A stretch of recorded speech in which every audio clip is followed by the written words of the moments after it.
A day after 230 pilot whales were found stranded on the wild and remote west coast of Australia's Tasmania, only 35 were still alive on Thursday.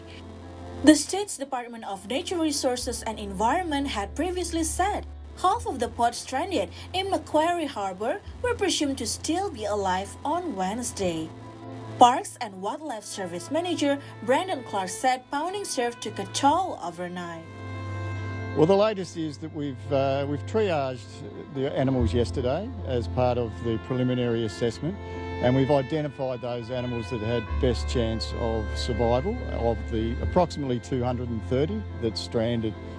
Focus will be on rescue and release operations, where we've positioned those animals that we assessed as having the best chance of survival.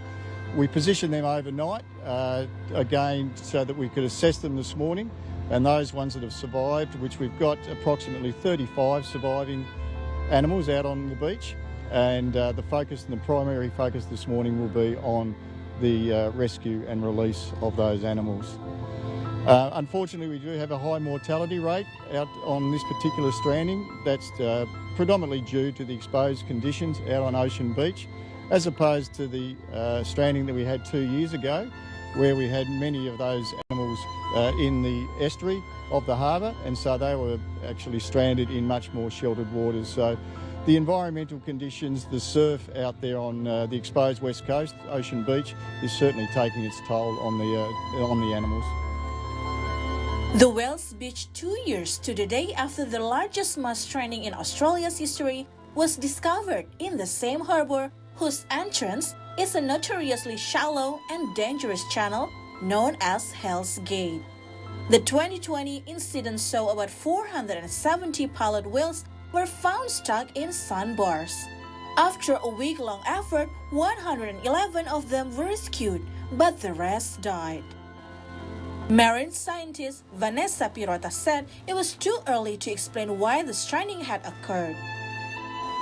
But the reality is that they're heavy animals. They can be over 800 kilos. They're crushing their organs right now as we speak.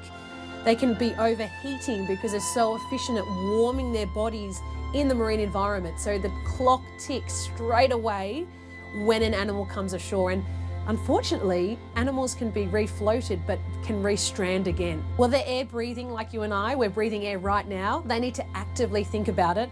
So it might vary, and it's all based on the environmental conditions. So it could be within hours, days even. A resident told that the whales were visible near the entrance to Macquarie Harbour and described the stranding as a massive event. A local official have urged people to stay clear.